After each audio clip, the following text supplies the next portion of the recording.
marketing is slow, sales is fast? What if every single person that you came in contact with already had a trusted relationship with you before you ever met them? That is the art of personal branding. You have a reputation. You actually have a personal brand, whether or not you're being intentional. It's there. How do you become well known for your audience, for the person that you're meant to serve? Because you become like a magnet. This one concept completely shifted the way I think about my brand. I have to be on every platform. I have to do all the mediums. Every new this, every new that. Says who? This is how you know that you have not found your who, is that you don't love your clients. Dang. What is the biggest misconception that you see entrepreneurs have? What is the biggest thing blocking them? If you need more clients, if you need to make money, you need to focus on that.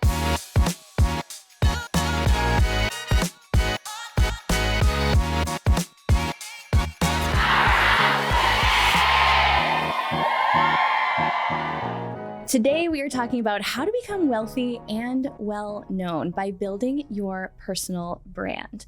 And I have the best person I could possibly think of to have this conversation with me. I'm joined by AJ Vaden, who is the CEO and co-founder of Brand Builders Group. She is also the author, the co-author with her amazing husband, Rory, of a brand new book called Wealthy and Well Known: Build Your Personal Brand and Turn Your Reputation into Revenue. We dive into so much of the nuances of personal branding and why, no matter what you do, whether you have a business, you have a passion project, you even just think there's an inkling of an impact for you to make in this world, why investing in building your personal brand is a must if you are going to make the impact that you know you're meant to make. This is a good one, and I know you're going to love it.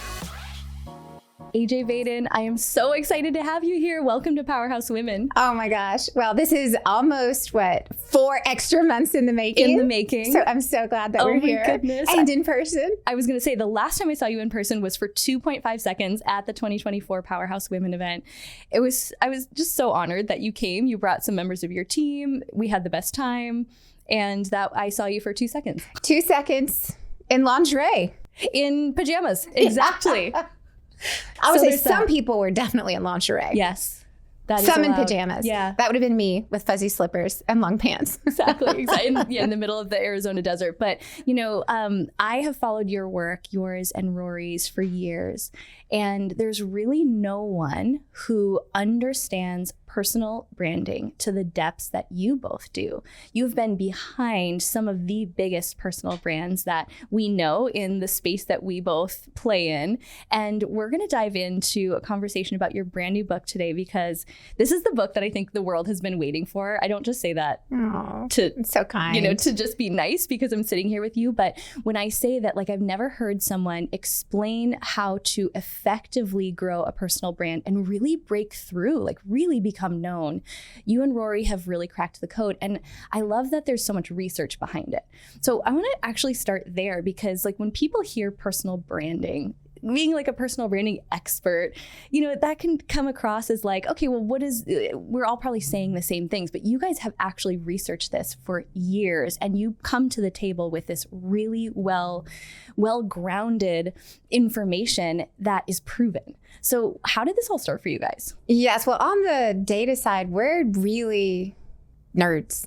We love. No wonder I like you guys. Data. We are nerds. And so much of our conviction in everything that we do comes from very empirical and validated research that was done by a third party team of PhDs. Because when we launched Brand Builders Group, we did not have a business plan for it. Mm-hmm. We did not plan to do it. That wasn't in our dreams, goals, visions. It happened, in my opinion, by divine intervention. It happened in the middle of a crisis, in the middle of chaos. Not the ideal time to start a new business. But about 1.5 years in, we were looking around going, okay, is this real? Is this a real thing? Or are we just riding some fad? If we're going to put everything we have, everything we are into this, we really want to know before we really, really, really commit. And so we did. And so we launched the first ever national research study on the state of personal branding. And it took about 1.5 years to field this research and get the data. And Here's what I'll tell you. And it's not necessarily how we started, but it's when we went all in. Yeah. Is when our own assumptions were proven to be wrong. That's what really sold us on, okay, the things that we thought aren't true, which this is about branding and marketing. And that's not it. And what came back from this research was so much better, was so much deeper, was so much more profound.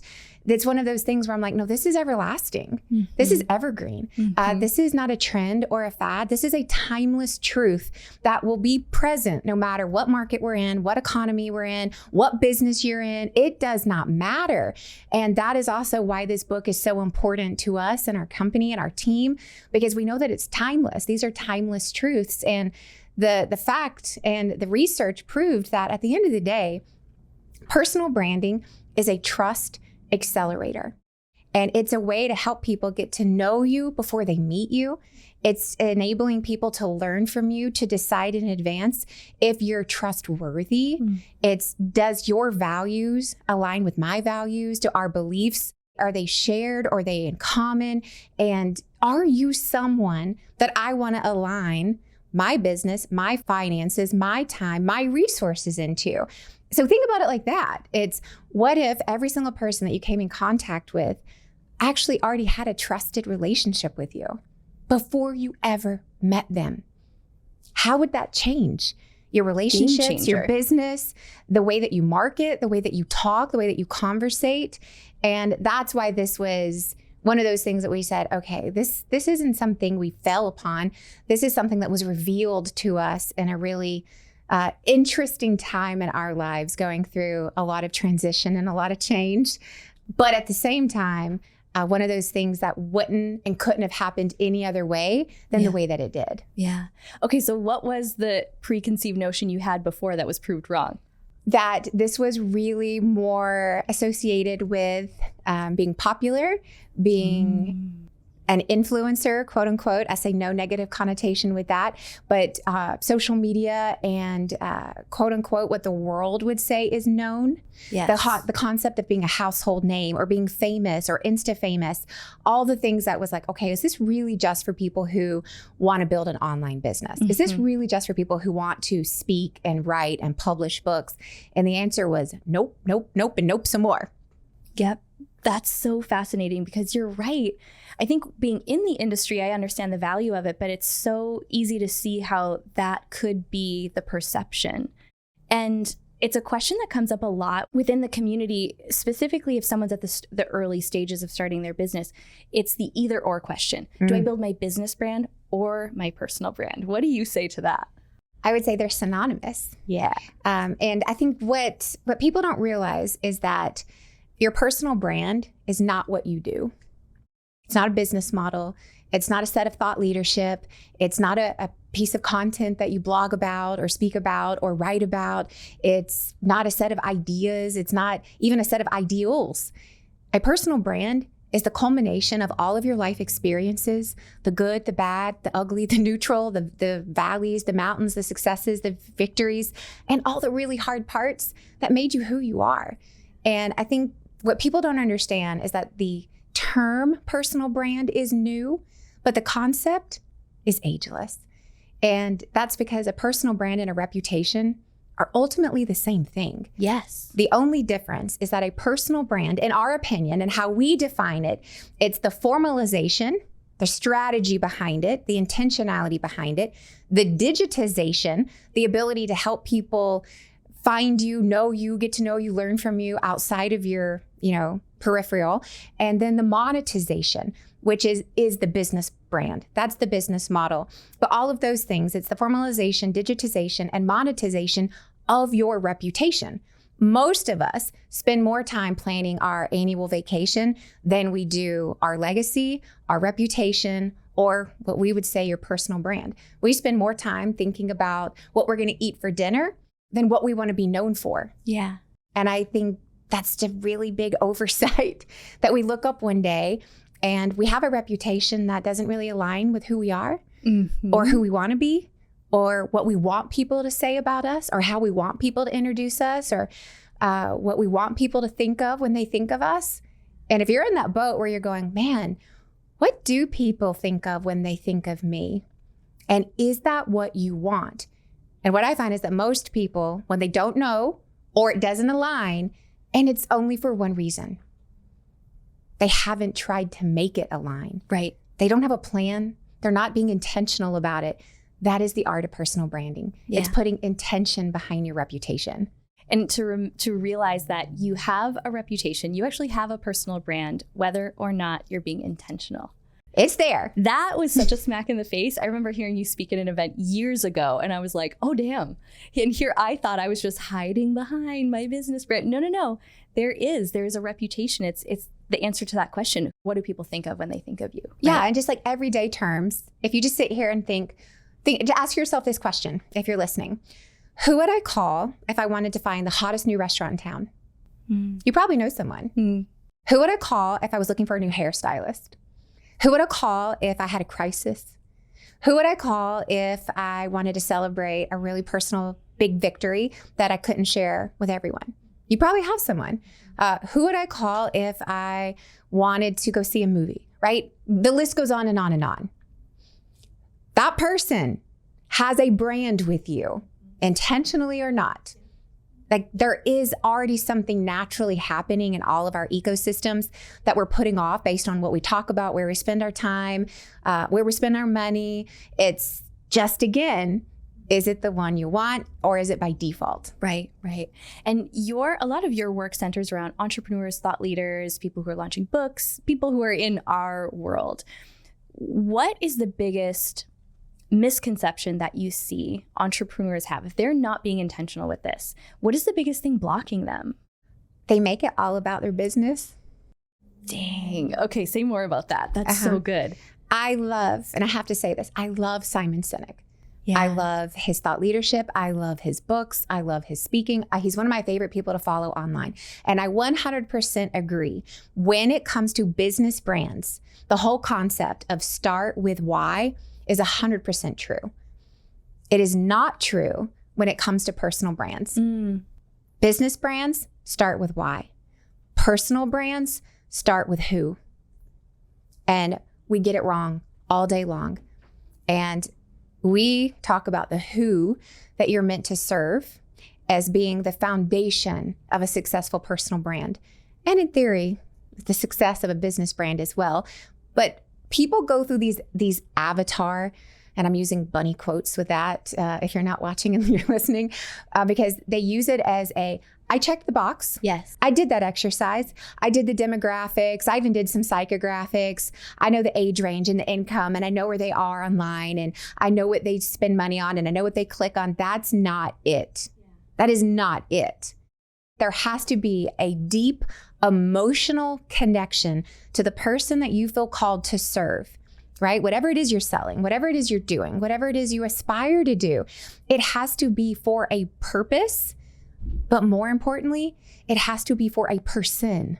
And I think people get caught up in what's my why behind this? Right. And they forget it's not about you. You're not buying your products and services. It's about someone else.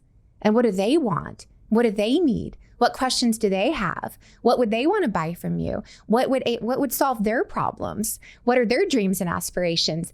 We make our businesses, we make our brands about us.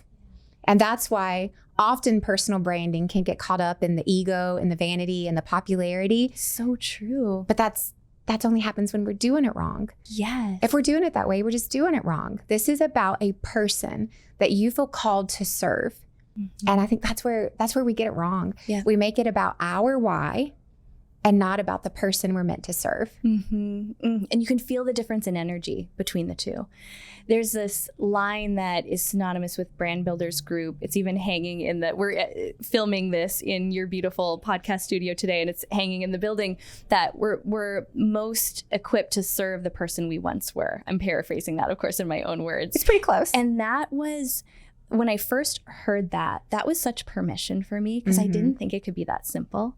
So when you're working with entrepreneurs to get clear on, and I know this is in the book as well, there's some, it just like walks you through the process of getting really clear on your answer to that. So for someone listening who's at the beginning stages or realizes they want to get so much more intentional with this personal brand, what are the first 3 things you would have them do to get really clear about the who that they're serving? Oh, perfect, good transition to a little bit about the book. But we have an entire chapter on the who.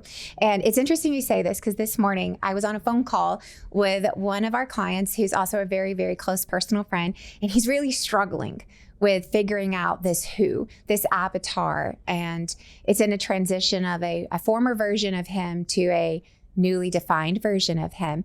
And I had this conversation with this morning and he said, but I know the profile of my client. And I said, I didn't say who is the profile of your client.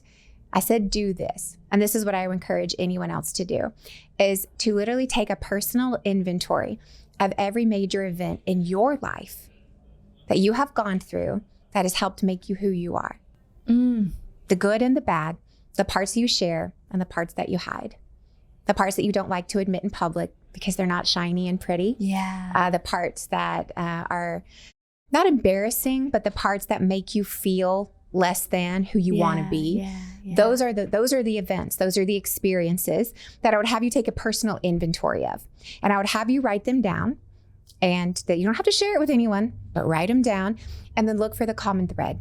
Look for the common theme of what is the thing that keeps showing up in each of these events. Because here's what we know, and why that quote is so meaningful to us, is that you're most powerfully positioned to serve the person that you once were.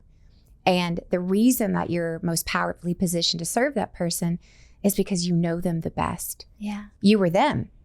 You know how to intimately connect with them. You know what's in their psyche. You know what's in their heart. You know their fears. You know what keeps them up at night because you were them. But that means in order to identify who they are, you have to go back and figure out who you were in that season. And that's what people don't do. It's not about the why, it's about the who. Who were you when you needed transformation, when you needed help, when you needed a way, when you needed a path, when you needed that thing? Who were you and what was it? That would be the very first step. That is so brilliant. I'm going to go back home and do that. I'm probably going to go back to my hotel tonight and do that. Because I'm even bring tissues. I know. Well, that is true. That is a disclaimer we are giving you here. I am in such a phase of transition. And part of that is rediscovering, okay, who am I now? Who am I now equipped to serve? Because there's new depth. Because there's new things to that timeline that weren't a part of that timeline a year or two or 7, 8 years ago when I was first starting my business. So is that something you recommend people revisit on a consistent basis? I do. I mean, here's the thing that I find that's interesting. And here's one of the other things I would say that would be really helpful for anyone to do who's on this path of getting super clear. And here's what I would also say. This is how you know that you have not found your who, is that you don't love your clients. I'm like, say more. Let's go there. If you do not love your clients, if you do not wake up being like, I cannot wait to talk to this person, to create this thing, to sell this product, there's an alignment that's off. Because that's a signal to you that there is something missing in the way that you're doing it. Maybe it's the person, maybe it's the way that you're doing it, but there's something missing. Because if you knew to your core that what you were doing was helping change the life of who you used to be, you would wake up ready to go. Because you are changing legacies and lives and families and generations, including yours. Yeah. Because you have purpose. You're serving someone in the deepest way possible. So I think that's just a signal too, that it's like, if you do not love your clients, it's probably because there's disconnect. And yes, do we have to sometimes take on business for the sake of, I got to pay my bills? Yeah. Yes. And how do you continuously work towards more alignment and getting clearer on that? But the other thing I was going to say is what I have found is that for most people, what they don't realize is that they have been prepared. They have been being prepared their entire lives to serve a very unique person. And that could have started as young as age 5, 6, and 7. Yeah. This is in chapter 3 in the book. It talks a little bit about my personal story. It's like, since age 7, I have been being prepared to serve a very specific woman. And it took me most of my adult life to be honest with who that person was. And the moment that I became honest and authentic with myself, and I just think, authentic, it can be a word that's overused. Definition for me is you tell the truth. You tell the truth even when it's not pretty. And when I really got honest with what are the things, what are the events, what are the experiences in my life that has led to certain beliefs that I have, certain values that I have, certain lies that I believed, and then certain truths that I've uncovered, what I realized is, oh no, my entire life has been a series of events preparing me for the day when I could go back and help someone else who was who I used to be.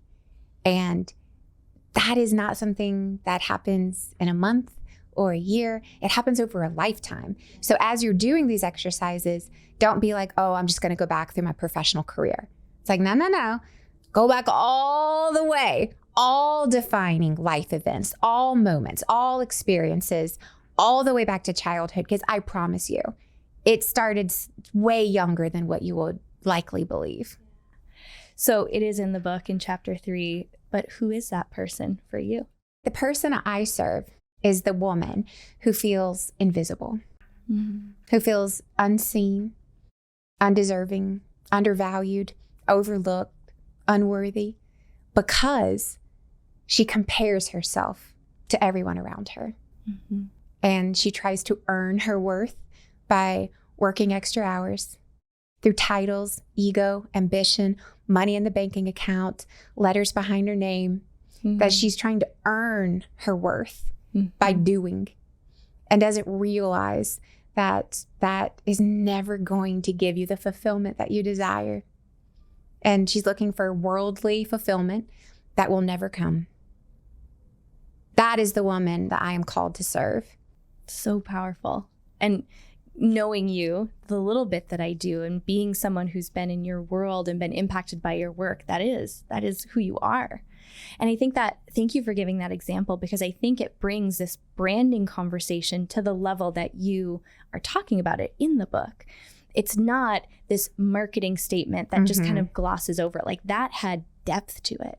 I felt that. It's like when Kevin Hart says, like, say it with your chest, I want to dig into one of the concepts that's in the book. It's in the early chapters, and it's one of the things I will never forget hearing you and Rory, your husband, who's the co-author of the book, talk about this for the first time. And it has to do with specificity and how part of, I'm going to have you speak to this, part of why people don't break through in their personal brands, they don't become really known, is because, and I'm just going to say me, not speak in generalities, I try to be too many things. So will you talk about the concept that you share in the book that you're well known for talking about? Because this one concept completely shifted the way I think about my brand. Yes, I love that. And I'm going to share one of the cheesiest sayings that we have internally, but it'll be one that really you can hang your hat on and remember.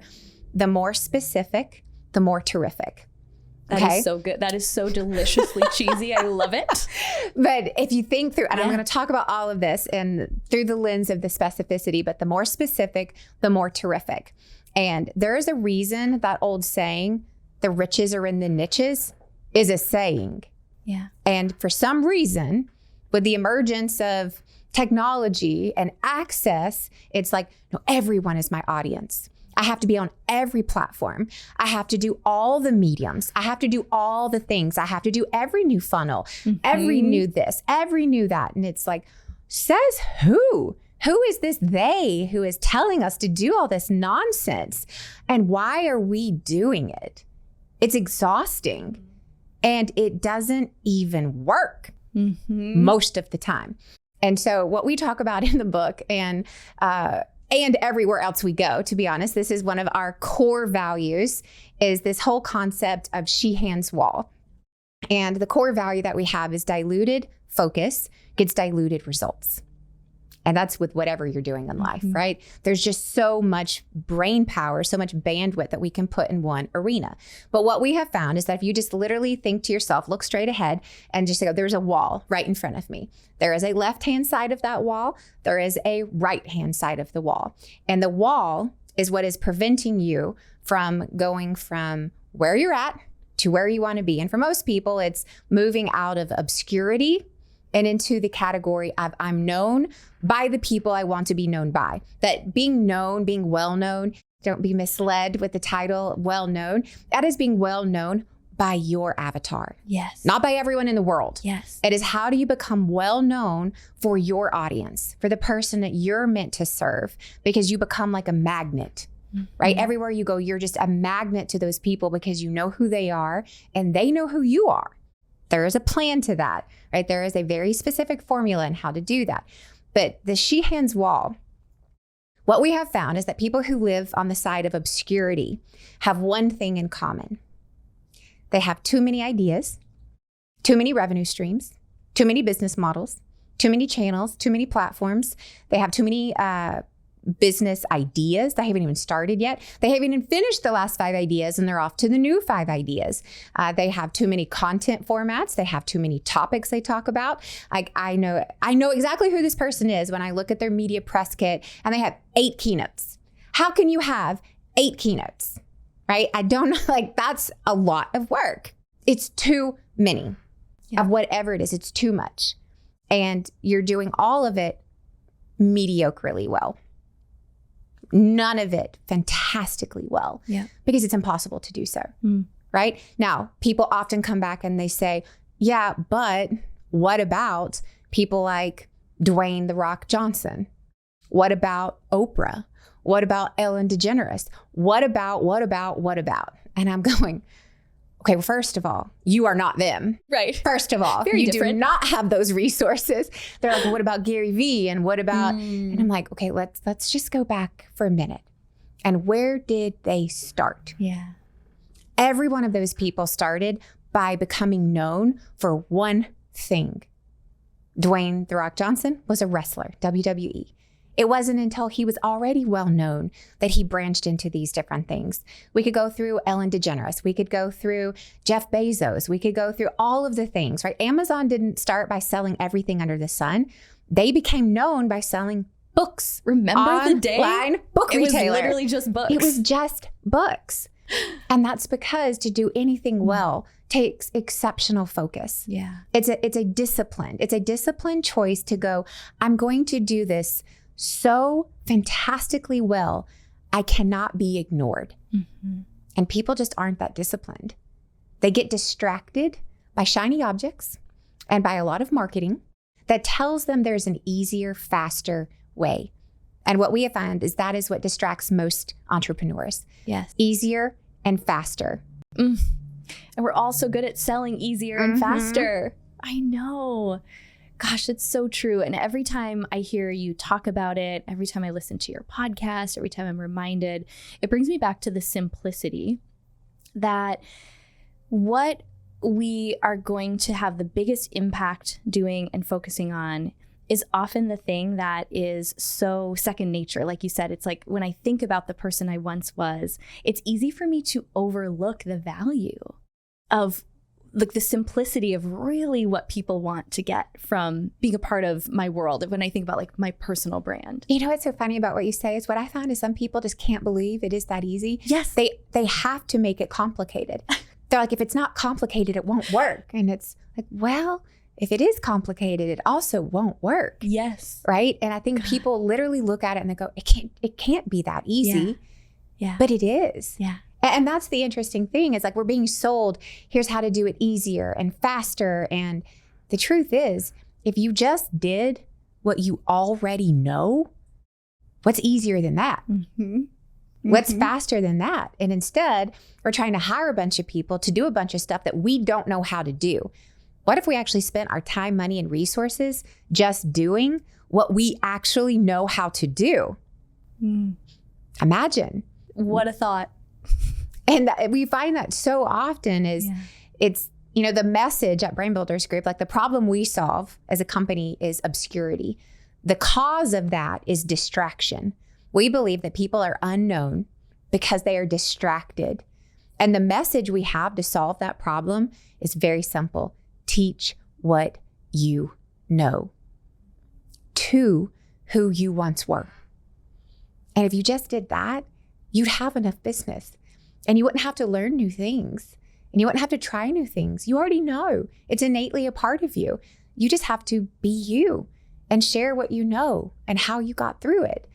And for some reason, people are like, well, there's got to be another way. Do I have to dance on TikTok? Is that the key? Right? And I'm like, it's really that easy. And I think that's another good point to bring up because we talk a lot about this in the book.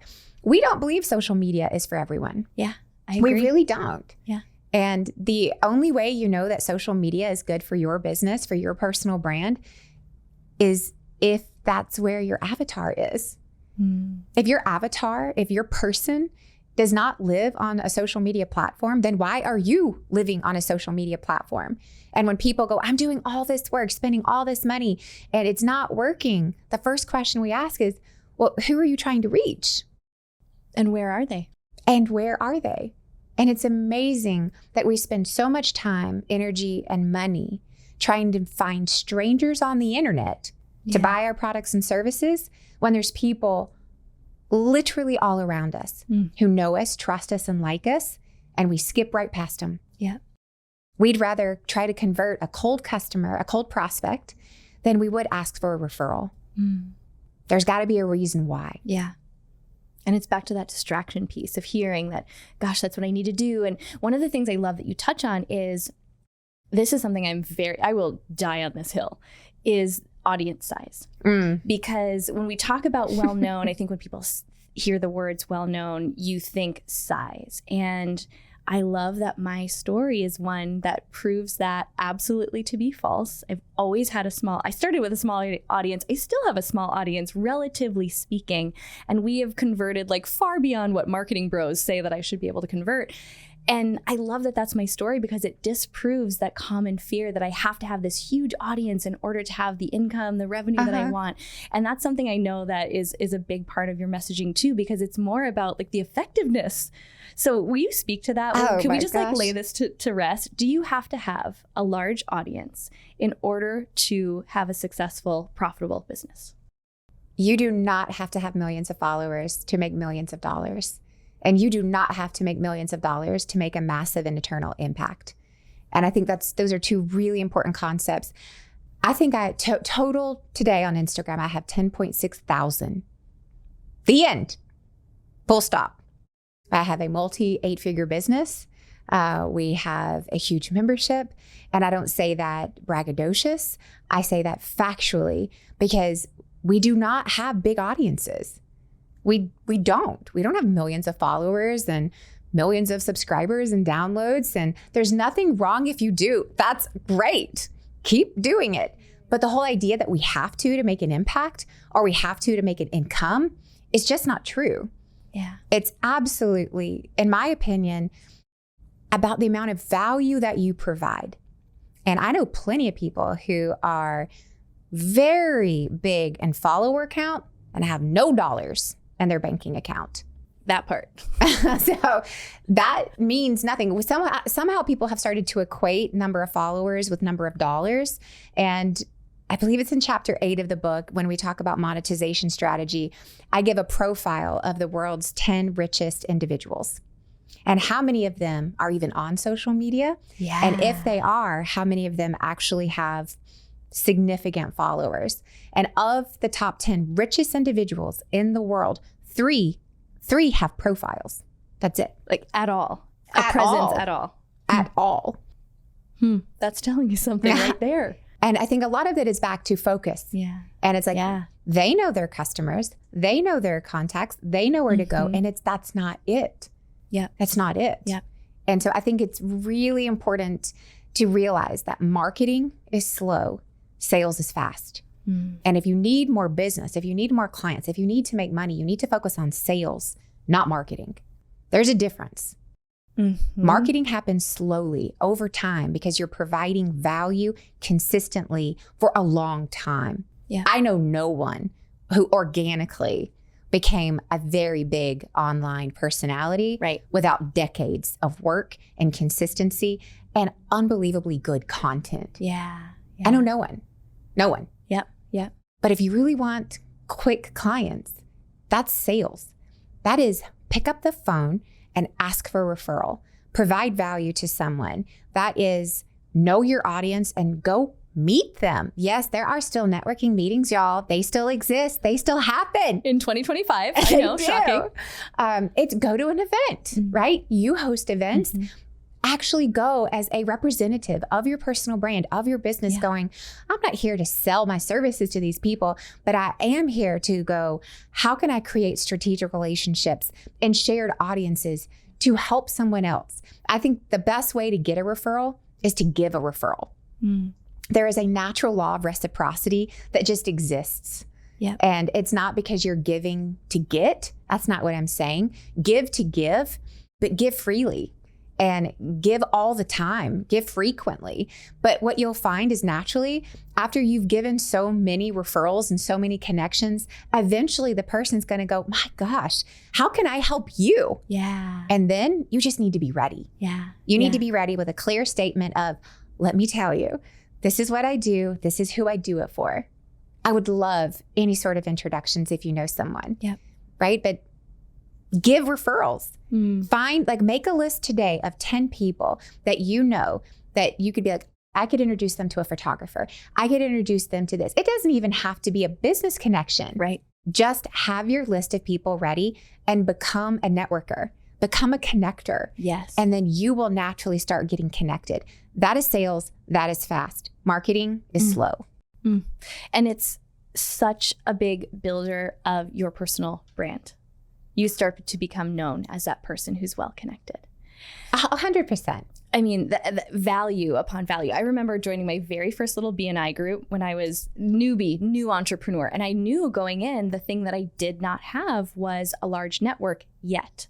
And I made it my goal over the next year to become the most well-connected person in that group. Oh, I love that. And now that's what people know me for is they come to me. Do you have a photographer? Do you have a makeup artist? Do you have this? Do you have that? It was a created identity, without even realizing that was becoming part of a personal brand.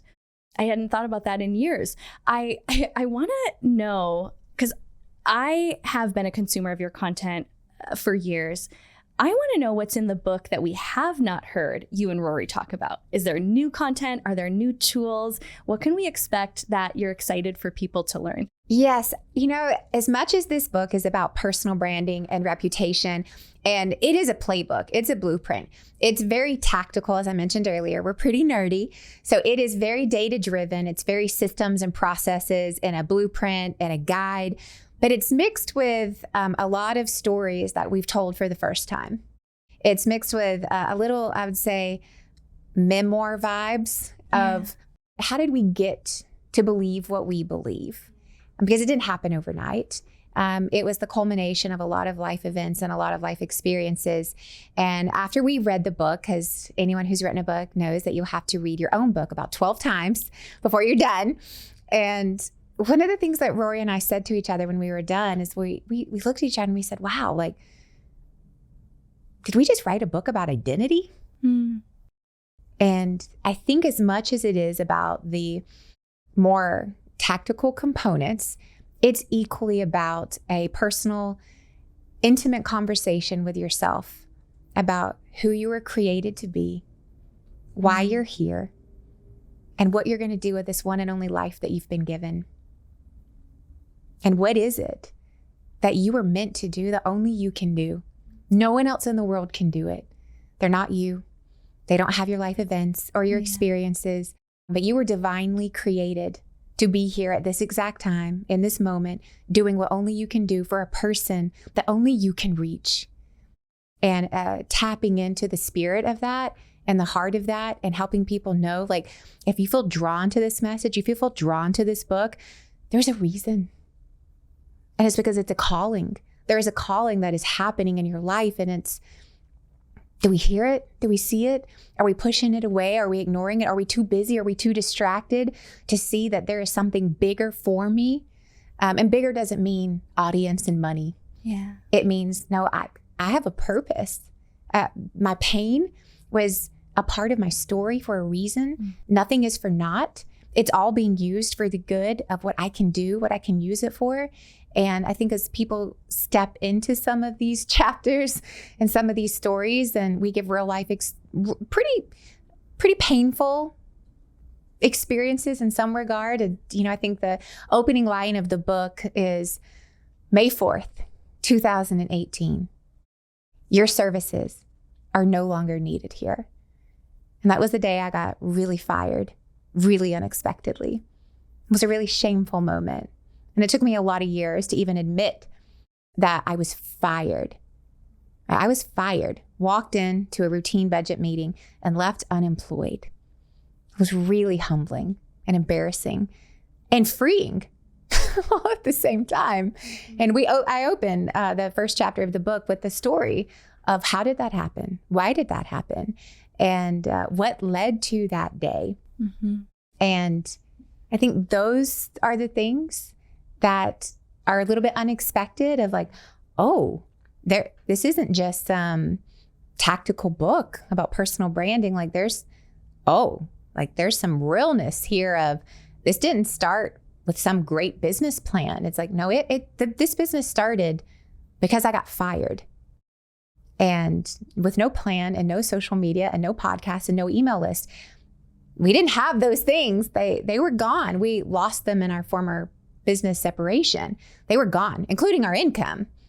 Mm-hmm. And those are real things. The first year at Brand Builders Group, I got fired. Rory resigned. We found out we were unexpectedly pregnant with our second child in the middle of this beautiful chaos.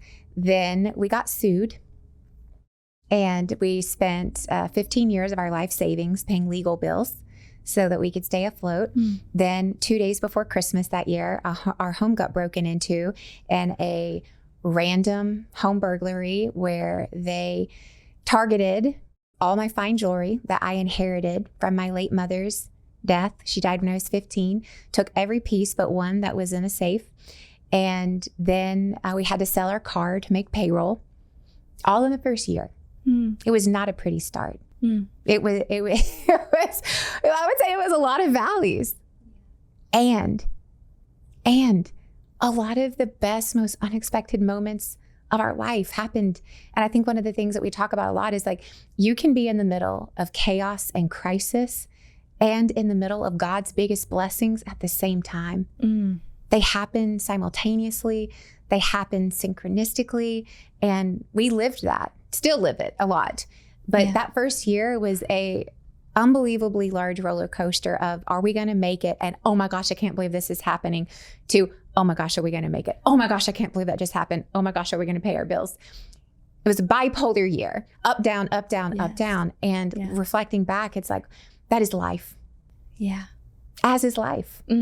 Lots of peaks, lots of valleys, and both can coexist all at the same time.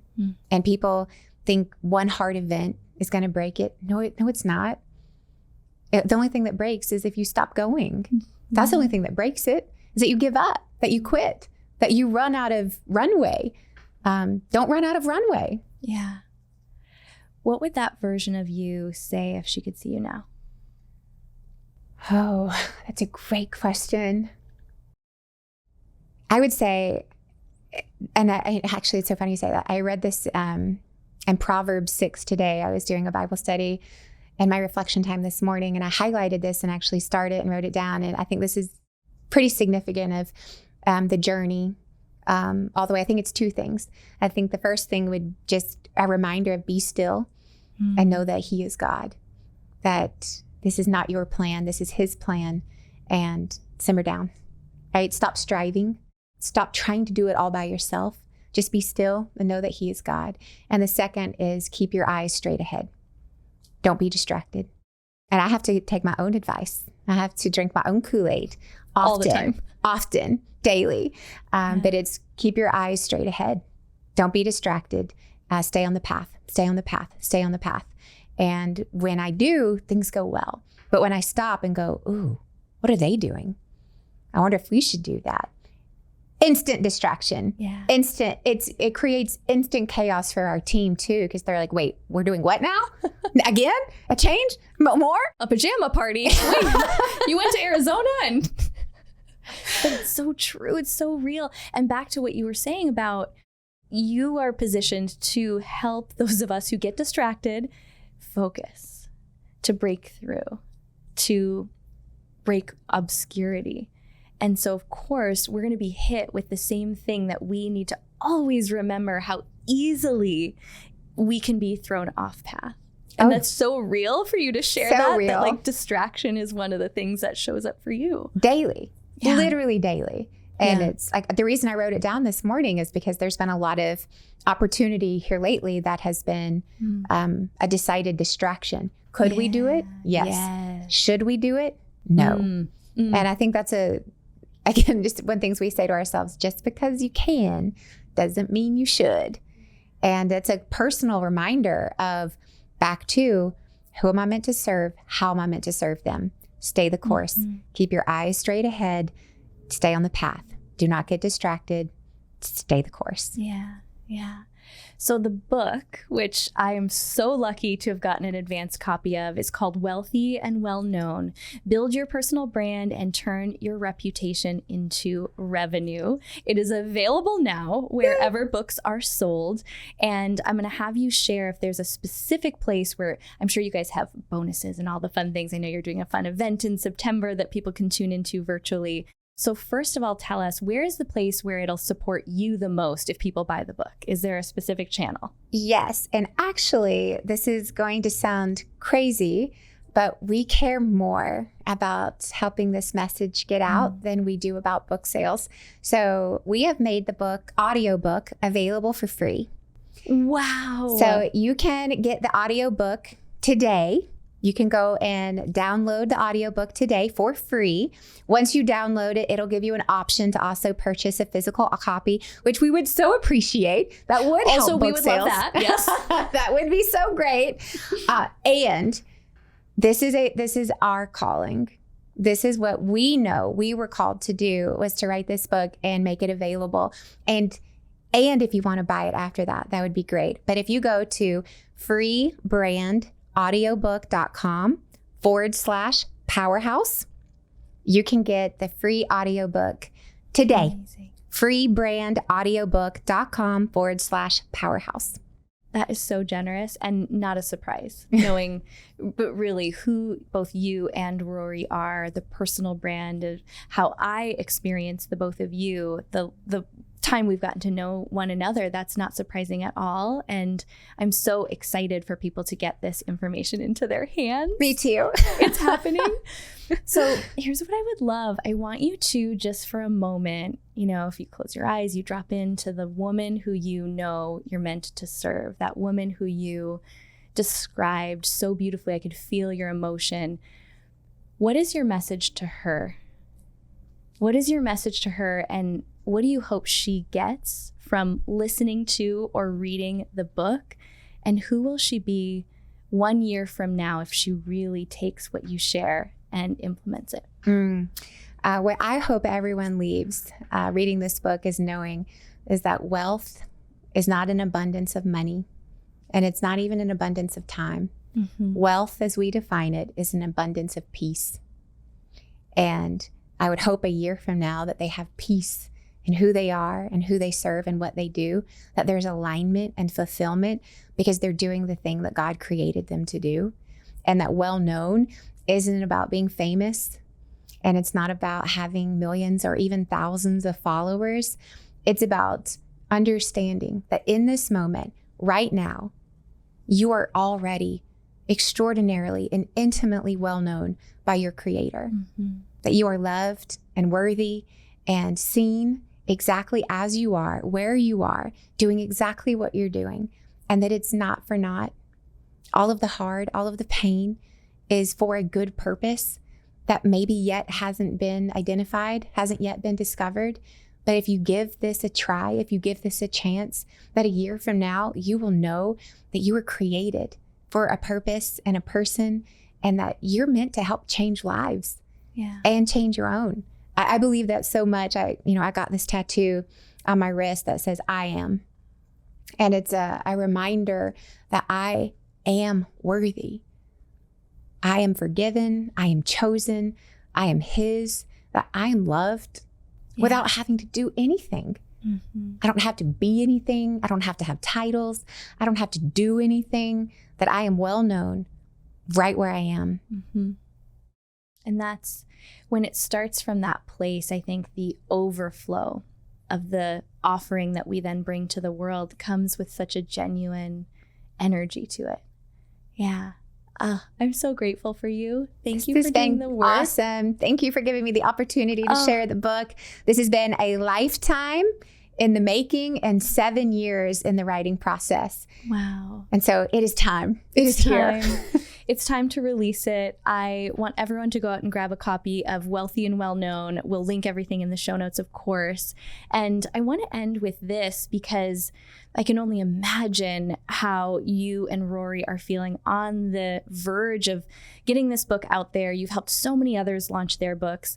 We end every guest interview with this opportunity for our guest, and then it's a reminder for all of us to pause and just acknowledge ourselves, really like take a moment to acknowledge ourselves in those moments that we can often overlook and just go on to the next thing. We just call it a powerhouse moment. I love it can be that. anything big or small. But when I ask, what's a recent powerhouse moment that you just want to celebrate right now? What's the first thing that comes to mind? Oh my gosh, you're going to think this is the funniest thing ever. But my 8-year-old, his name is Jasper James, and he got baptized 8 months ago, maybe 10 months ago. And it was a very big personal decision he made. Yeah. We didn't encourage it. We didn't even know he knew that baptism was happening at church. And over the last couple of weeks, he's been coming to me with daily confessions of things that he has done or said that he would like to confess. That is precious. This has been a powerhouse moment as a mom for me, to know that my son is in touch with the Holy Spirit. Yeah. And that he is sensing right and wrong and lies and truth, and feeling confident enough to come to me and tell me things such as, Mom, just want you to know that sometimes when you and Dad put me like in timeout when I get in trouble, I think you're stupid. Okay, all right. Like, thank you for the honesty. But... Or things such as, Mom, just want to let you know I saw a vagina today. Okay. Oh, that's... okay. He goes, but I didn't look for too long, just a glance. I'm like, how did this happen? So we call them more questions. These are Jasper's confessions. And it truly has been a powerhouse moment as a mom of going, I'm so happy that you can tell me these things. I'm so happy that you're being honest. I'm so happy you're not afraid. And then after these confessions, we were in the car one day. Now he's doing them every day. Apparently I have one to hear tonight at bedtime. He warmed to me this morning. But in the car the other day, he goes, Mom, it just feels so much better when I tell the truth. And I said, I want you to remember that for your whole life, baby. It feels so much lighter. He goes, yeah. He goes, there's a lightness when I just tell you these things. And I said, yeah, and you can tell me anything. And doesn't mean there always won't be consequences. There's going to be some, but I just need you to know, like, I love you as you are, where you are, and that, like, we're good. And just like this whole idea of like my 8-year-old is like, I just need you to know I think you're stupid. And I've seen these private parts, and I'm like, okay, well, I've done one thing right. Not a lot of things wrong, but I've done one thing right. In creating a son who knows the Lord and the Holy Spirit, and one who comes to me. And so that is my powerhouse moment right now. That interview over. That's it. Can't top that. Thank you so much for being here. Truly, it's just like such a gift to be in your world, to be a receiver of the wisdom that you and Rory share. And I'm so excited for the impact, the continued ripple effect of this book. Thank you. Thank you. Welcome.